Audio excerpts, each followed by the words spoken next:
Hey guys, my name is Clayton Perrin. I'm a junior this year and I'm an economics major. Hi everyone, I'm Christina Santos. I'm a senior and I'm studying education. Hello, my name is Sophia Gerlain, and I am a incoming first year, and so I do not know what I'm studying quite yet. I'm Emily Medina. I'm a senior also, and I'm studying education and public policy. And I'm Brianna Kalena, and I'm a junior and I'm studying education policy and political science. And here's our homepage. So welcome to our website. This is the homepage, and this page has all the tabs like you just saw.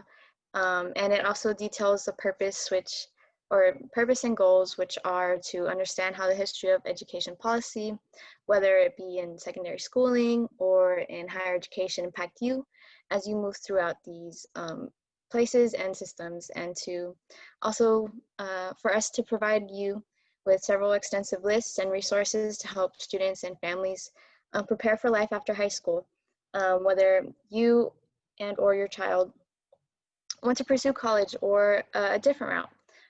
It's important and powerful to know all your options. Okay, so this is the page that I did about affirmative action. So affirmative action is a collection of government policies, programs, and procedures that aim to improve education and employment opportunities for minority groups and women. So although at first it was initially meant to lessen the discrimination against race, it has expanded over time to include a lot of other minorities. So this page contains a timeline of court cases and legislation that have shaped affirmative action over time. So it starts in the beginning of affirmative action and then continues through cases that have challenged affirmative action over time. So a lot of these cases have been with white people, a lot of white people going against affirmative action and suing.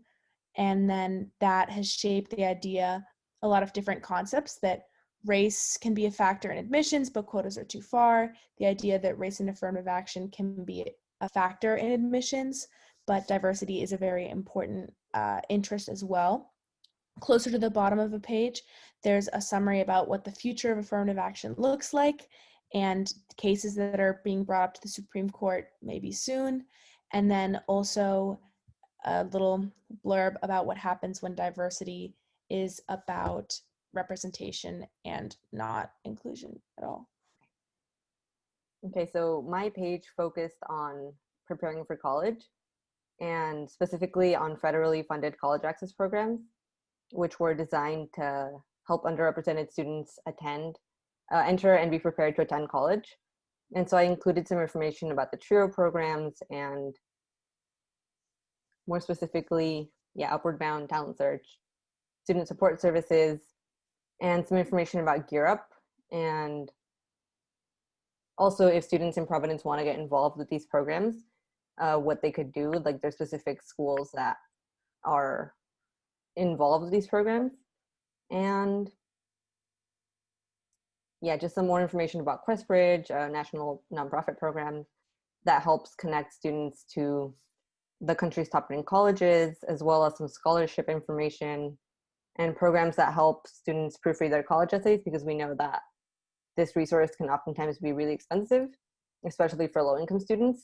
And we also included some information about test optional schools, which means that applicants can decide whether or not to submit their SAT or ACT scores, and no loan colleges, because college can be expensive. So if universities offer or no loan colleges, that means that you won't have any federal student loans that may put you in debt. And we also included some information about SAT and ACT fee waivers, in case you want to take the test but can't afford it. So my page is about critical race theory within the university. So critical race theory is about the study of systematic nature of racism, especially when it manifests itself and maintains itself through law and other institutions. The most prominent figures in the field are Derek Bell and Kimberly Crenshaw. Then you can kind of skip this part. The part that says the truth about systemic racism in colleges and universities. It's really about my take on systematic racism and the university's role in it, and how a lot of times it doesn't seem, they'll say all these good things and give students groups and whatnot, but they won't really follow through with what they made these, what promises and whatnot they made to these students. And I'm just trying to find a way to better hold universities and other institutions accountable for what they say. And this can even be applied to, other businesses and whatnot. So then this next part I talk about is just more examples about racial inequalities within school systems. So for example, there's a lot of HBCUs and HSIs that were closed down during this pandemic and are really gonna have a hard time, opening back up, or they lost a lot of funding. And because students weren't able to go to school, they lose a lot of money and aren't able to stay open. Then I talk a little bit about how this applies not only to just Black people, but minorities in general. A lot of times they have to have a whole level higher of education to like enjoy the same like job security as like their white counterparts that have, let's say, an undergraduate degree and somebody else has a master's degree. And then I talk a little bit, then the next part I talk about is inner city funding versus like suburban school funding. And as we all know, inner city schools are filled with more minorities than suburban schools generally. So it just so like it's kind of I guess like a coincidence that a lot of times inner city schools, they don't have proper funding. Then the teachers don't have enough resources. The students don't end up being able to have the same educational opportunities as these other students who are generally white that attend suburban school districts. And then down below, I've just added a little more about systematic racism and critical race theory, and just people who I felt after doing some research that I felt had some good information. So my page talks a little bit about cultural capital, and it's really focusing on the question of, will colleges and universities value my cultural backgrounds, and what should you expect to experience when you're on campus? So colleges are naturally middle-class spaces because you have to pay thousands of dollars to go there, and because of that, they also happen to be majority white. So what if you're not middle class and you're not white? What should you expect to experience on campus? And I really just wanted the page to serve kind of as an affirmation for those of us who don't come from college going backgrounds.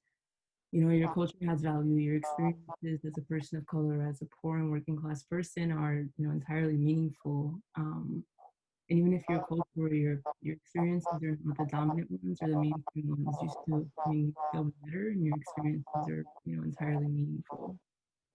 So that's kind of what I wanted to get you all to get out of the page. Okay, so on this page, it's specifically for U-Fly students, which are undocumented, first-gen, low-income students. There's some cute pictures right there. And this page has a definition of what these students are, who they are, what it means to be U-Fly, and it gives out resources to these students before they get to college. There's some scholarships in here, some test prep materials, websites where you can find free college advising and mentoring, and other information about financial aid. It's basically for students before they get to college, but it's also important to note that there are plenty of resources at your college or university once you do get to campus. So we decided to include a page called "What if college isn't an option?" Just because teens from throughout the country face enormous pressure to attend college, but that isn't the reality for a lot of students. Some students don't want to go to college. Some students have other options. Everyone just has their own reason, and they shouldn't be shamed for not wanting to go to college. So we decided to include the section for parents and what they should do in case their child decides not to attend college. And we scroll down a little more. We have some information for students who decide not to attend college and what they can do in case they don't know what else to do after high school, and just some alternatives to college here.